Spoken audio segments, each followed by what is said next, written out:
जव्हारमध्ये पिसाळलेल्या कुत्र्याचा 2 वर्षाच्या मुलावर थेट हल्ला।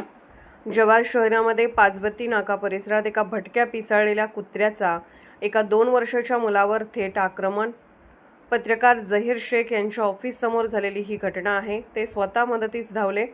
एका 2 वर्षाच्या मुलावर भटक्या रेबीज झालेल्या कुत्र्याने थेट हल्ला केला। कुत्र्याच्या हल्ल्यात गंभीर जखमी झालेल्या मुलाला त्वरित जवळच्या सरकारी दवाखान्यात उपचारासाठी नेण्यात आलं। डॉक्टरांनी उपचारात इंजेक्शन औषध दिले असून त्या मुलाची अवस्था गंभीर असल्याचे दिसून येत आहे। मुकेश गागोंडा राहणार घोगऱ्याची मेट आणि शाबुद्दीन अन्सारी घटनास्थळी असताना समोर कुत्र्याच्या हल्ल्यात त्या मुलाची मदतीस धावले आणि मुलाचा जीव वाचवला। मदतीस फक्त 2च मिनिटं उशीर झाला असता तर मात्र कुत्र्याने त्या 2 वर्षाच्या मुलाला अक्षरशः वाघासारखा खाऊन टाकला असता। घटना झाल्यानंतर घटनास्थळावरून नगर परिषदेतील कर्मचारी शैलेश यांना कुत्रा उचलण्यासाठी फोन केला असता त्यांचे उत्तर असे होते, 5 वाजले, कामगारांची सुट्टी झाली। त्यानंतर माननीय मुख्याधिकारी यांना फोनद्वारे संपर्क केला असता त्यांनी त्वरित घटनास्थळी कर्मचारी पाठवून कार्यवाही केली।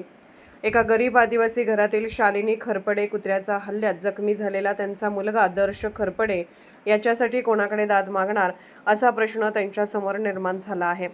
जव्हार नगर परिषद प्रशासनाला भटक्या व वेड्या कुत्र्यांवर कार्यवाही करण्यासाठी शहरातून अनेक नागरिकांनी अर्ज दिले। पत्रकाराने बातम्या लावून जनजागृती केली, परंतु जव्हार नगर परिषदेतील संबंधित अधिकाऱ्यांचं याकडे दुर्लक्ष होताना दिसत आहे। जव्हार शहरात असे अनेक कुत्रे आहेत, याकडे त्वरित लक्ष देऊन कार्यवाही करा अशी मागणी शहरातील तमाम नागरिक करत आहेत। हा मुलगा कोणाचा आहे? माझा। किती वर्षाचा मुलगा आहे? 3 वर्षाचा आहे। आणि काय झालं आता ते बोला। मी घरातून बाहेर निघली, तेवढ्यात एक कुत्रा आला। त्याने पहिले आमचीच कोंबडी पकडली आणि ती कोंबडी मी हाकलली, त्या कुत्र्याला हाकललं। तो कुत्रा पुढे जाऊन माझा मुलगा तिकडून येत होता, बबला भाऊचं जिथे ऑफिस आहे तिथून तो कुत्रा माझा मुलगा येत होता आणि इथून तो कुत्रा जात होता।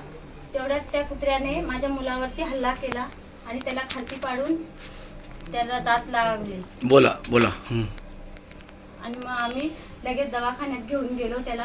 त्याला 2 इंजेक्शन दिले आणि आता त्याला सोडलं, अजून इंजेक्शन सांगितलं द्यायला।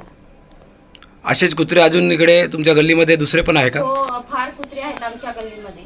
कारण काय एवढ्या एक टायमाला तर माझ्या 12 कोंबड्या पूर्ण पकडल्या। आता तुमची परिस्थिती मी बघितली घरात येऊन, तुम्ही गरीब परिस्थितीमध्ये आहे।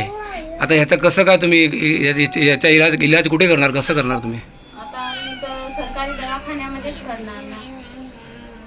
सरकारी दवाखान्यामध्ये गेले होते, काय बोलले डॉक्टर? डॉक्टरांनी सांगितलं इंजेक्शन तुम्ही चालू ठेवा असं सांगितलं।